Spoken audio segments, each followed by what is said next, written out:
I'm Jacob. I'm Yuri. We're going for a drive.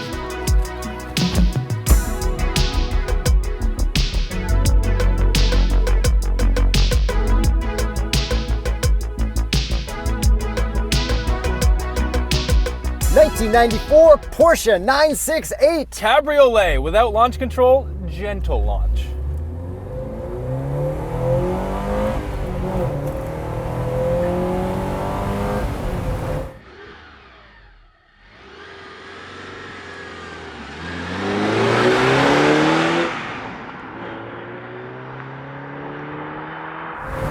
Pretty good. More fun than pretty much every modern car. Horsepower and torque. 236 horsepower, 225 pound-feet of torque from a 3-liter 4-cylinder non-turbo. So this is the Porsche with the circle headlights that pop up and down. Yeah, so if I turn this knob over here, we can get the headlights to pop up and down. And I've never seen this one in public, in the wild, in a convertible. Why is there no... Yeah, I don't know. I haven't either. I do really like the way that the normal hatchback coupe looks, but this kind of looks strange to me with the top down. And the reason we're driving this is because Porsche wanted us to have a drive in it because they have this in their heritage fleet. And we love driving a bunch of new Porsches, so we figured we'd give the old one a shot too. Yeah, we've driven some old Porsches in the past as well, like that old Targa and the old, what was that one in Germany that we drove?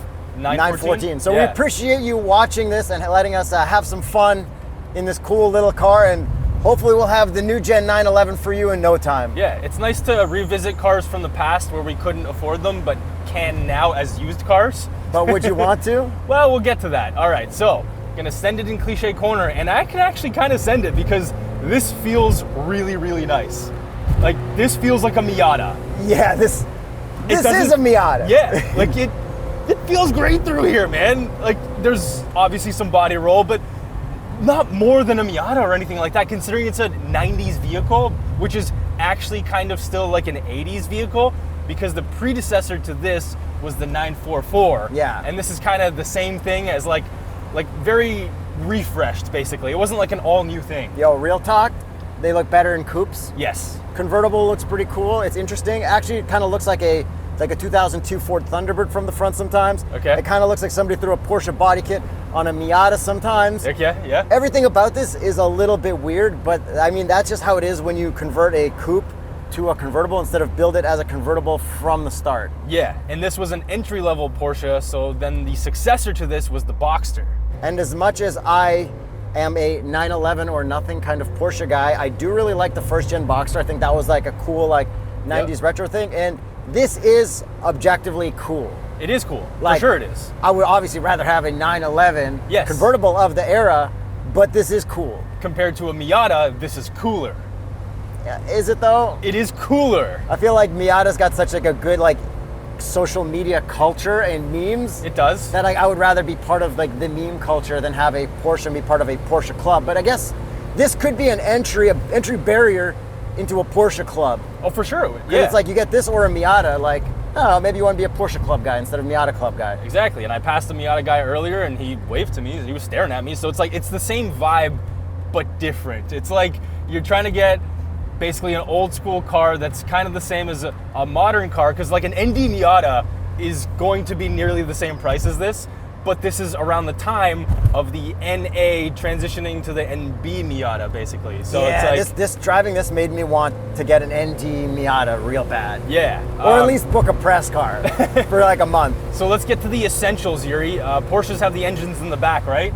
Some of them. Porsches are air-cooled in this generation, right? Some of them. Okay.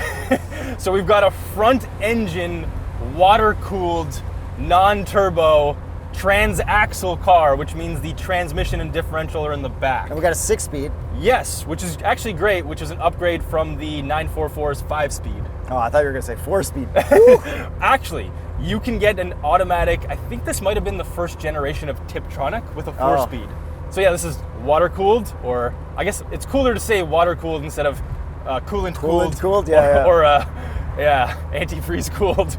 This is, I think this is the last one that they made before the Cayenne, because the Cayenne was like the resurgence of Porsche, and the evolution of bringing in water cooling to the modern Porsches. Oh, right on. That's when the 911 started to get water cooling. The 996, Boxster, right? Yeah, all that stuff. Exactly.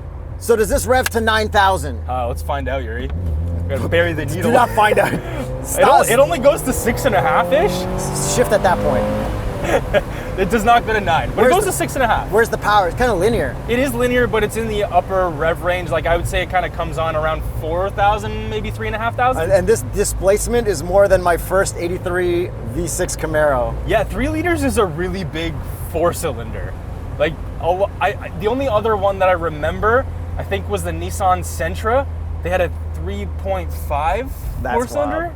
And then I noticed your tack is not center. No. It's to the right, but it is the perfect tack, which every new Porsche should just go back to this. Because it's not a 911, Yuri. But I just want. I know, this is such a clean layout. Oh my God. The steering wheel size, I can see all the gauges perfectly. Nothing's being blocked whatsoever. Yeah, they got things right. Yeah, and you got to make sure you put in unleaded fuel only. That's the only sticker there. Yeah, I gotta go to an airport to find leaded fuel, I guess. Yeah, well, maybe in 1994. No, I never got gas. Planes still. Oh yeah, now Still fly leaded fuel. But yeah, so this thing drives great. It feels really well built. It feels solid because cars of the 90s, especially North American cars, driving them now, especially convertibles. Yeah, they would feel pretty ragged and haggard. This does not. This still feels like it's got Porsche quality built into it from the factory. And this is obviously a Porsche well-maintained vehicle, so I guess it's an American car. So we're almost about to roll over 50,000 miles. Heck yeah. So that's very low mileage considering it's a 1994. Can I point out a couple cool things while we're going nice and slow through cliche? Go for it. We have a key that goes in and turns, but it's on the right, not the left, which is weird. Not a 911. Yeah, but I mean, Cayennes point. and like Macans had that stuff on the left. We have a updated Porsche radio that has CarPlay. Yeah. Love that stuff because it still looks original. We have a convertible top that is probably super easy to put up, right? Or put down. Is it? I don't know. Do you want to find out? All right, so I gave it an attempt without any instruction, and I kind of got through it in almost 5 minutes, but I got stuck putting it back up. Yeah, so you gave up, but that was a solid effort. I actually had to watch a YouTube video to figure it out, so 10 out of 10, good job. I think it's fair that I gave up to the point where you had to reef on the top. That is where you should give up on an old car. Yes, so I was just looking at it the first time that I did it. I'm like, something's not aligning. I'm like, wait a second, there's this massive grab handle here. I'm like, let me just pull this down. Here we go. Yeah, that's psychotic, but I get it. Yeah, and we do have the tools permanently mounted. This is a permanent solution. And is this credit card holder or cigarette holder? I don't know, Yuri. It's for your Belmonts, your DeMauriers. I think so. And then, but you do have an ashtray. Yes. Because smoking is cool. Yes. Actually, I don't know. Well, in this cool era, now? for sure. This was like Formula One Marlboro liveries, and like all the cool liveries were all like cigarettes. Rothmans. Our editor was showing me a video of this golfer chick who's just smoking cigarettes and signing I autographs saw for that. kids, and she's smoking cigarettes to cut back on vaping. Yeah, she's like a golf legend now. But back to this thing. So, 6-speed manual. It does feel very rubbery, but it's actually nice and fun to use because I haven't missed a shift or anything like that. Like you just shift. It goes exactly where it's supposed to go. In a chill way. Yeah. Now the cool thing is, because this is an older car, we don't have like modern emission stuff with rev hang. So this actually does have basically no rev hang. So you have to shift it really quickly. Otherwise the revs drop and then you're not in the right rev range. But so your clutch isn't like super firm or anything. It's just comfortable. The clutch is like really light to drive this thing. And even the steering, like everything feels really nice. Like it's this power steering, right? Yeah, and I can send this harder than I expect for like a 1994 vehicle. Yeah. Because it just feels so solid, and I've never really experienced vehicles like this other than my 1997 SL500, and this kind of reminds me of that. It kind of looks like it at certain angles. Well, please don't say that. The SL500 is gorgeous. Does. This has a squared off back, No. just like your SL500. With the headlights down, it's got the same profile to the front. This is just an SL500. I completely disagree. I think the SL is gorgeous. This thing is just funny looking. Yeah, but they look similar. Proportions. Proportions, I guess, in the back end, I could sort of... The front end is nothing similar. There are aspects. Nothing. There are aspects. But yeah, let's get into some of those aspects with you driving this behind this large wheel. Oh, we got a horn. This big, 2 horns. I like the big Porsche airbag. Yeah, because when did they start getting airbags? I guess late 80s. It was like 90, late 80s, 1990, the Camaro started getting airbags. Yeah, because my Fox Body 87 doesn't have one, but the later Fox Bodies. I live my life off when third gen Camaros got stuff. So they went from carbureted in like 86, 85 to like tune port multi-injection in like 87, and then it was like proper fuel injection by like 91. Fox Bodies were very, very similar-ish, but because they all had to do the same thing. But they got proper fuel injection a little bit earlier, like 87 when mine was.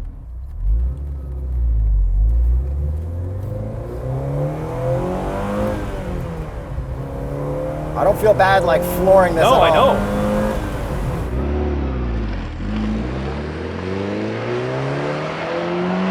It's like a car that you don't have to have mechanical sympathy because everything just works. Yeah, I like this. It feels awesome. And I noticed like 4,000 is when it really comes on. And then the pedal box feels normal. Yeah, except the gas pedal is like the good one. It's floor mounted, but it makes it a little bit harder to heel toe in the position that it's in. So other than that, it's actually quite nice. And this actually weighs 3,100 pounds, which is approximately the same weight as my Fox Body. Okay, so window switches on the left here. That's kind of weird. We have a lock button here, which stopped me from like leaving the door. I couldn't just lift the thing myself in the passenger seat. And then to adjust the mirrors, you actually press this, and then you press that on the left side. A little psychotic, but that's how it was back in the day. Yes.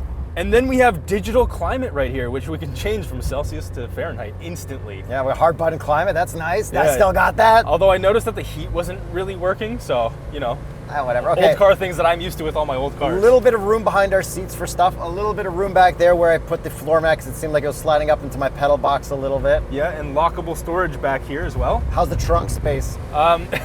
That's where our spare tire is, so not very good. And there seems to be some spare parts from Porsche in there as well. And we got a disc changer back there?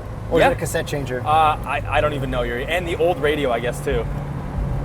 This feels great through here. This feels awesome. This feels like better than, or maybe more enjoyable than a new BRZ.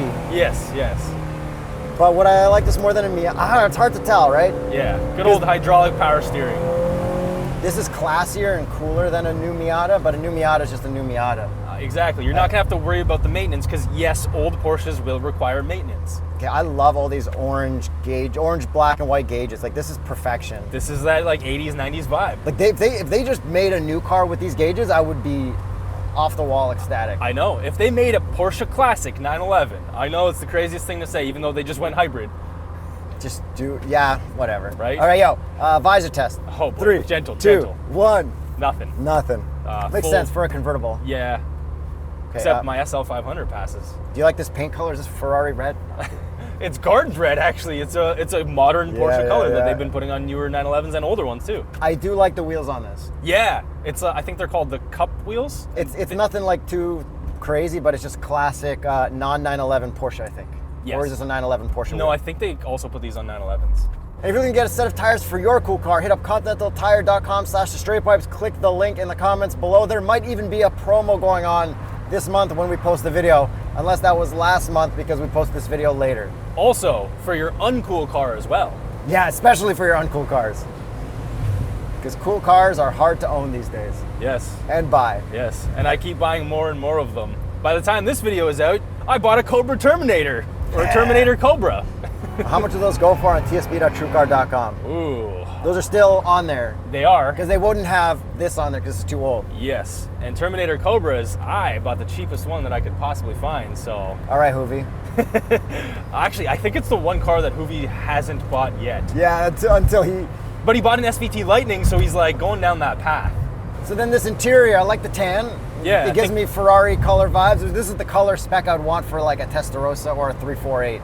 I think this is called Cashmere, I think. And the condition of this is also really good. Like obviously you can use a little bit more reconditioning, but this is pretty damn good. This is all I'd want. Yeah, it's really nice. Yeah, and I like how it says Porsche on the back, how it's stamped in there, and like the badges and the letters. Oh, all the that bumper, stuff. yeah. And the 968, the font is really cool. We should probably listen to it. Oh, from the outside.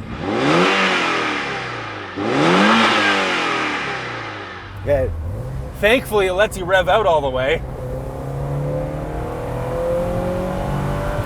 Nothing crazy, just normal so-so Porsche. And the amount of power that it has is appropriate. It's great. Would I want more? Absolutely. Should this thing have had a turbo option? Yes. And actually, there was one very rare. I think they only sold like under 10 examples somewhere in Europe, where they actually made a Turbo S version of this, but Wow. like under 10. Wild. Yeah. Okay, so I think that's pretty much everything. I think it's time we get to the price.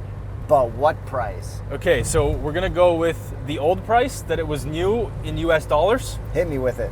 It was approximately 40,000 US dollars for the coupe, not the cabriolet. I couldn't find the cabriolet pricing. More importantly, how much does one of these cost today? I looked at the Haggerty valuation tool, and that listed it at good condition for 34,000 US dollars.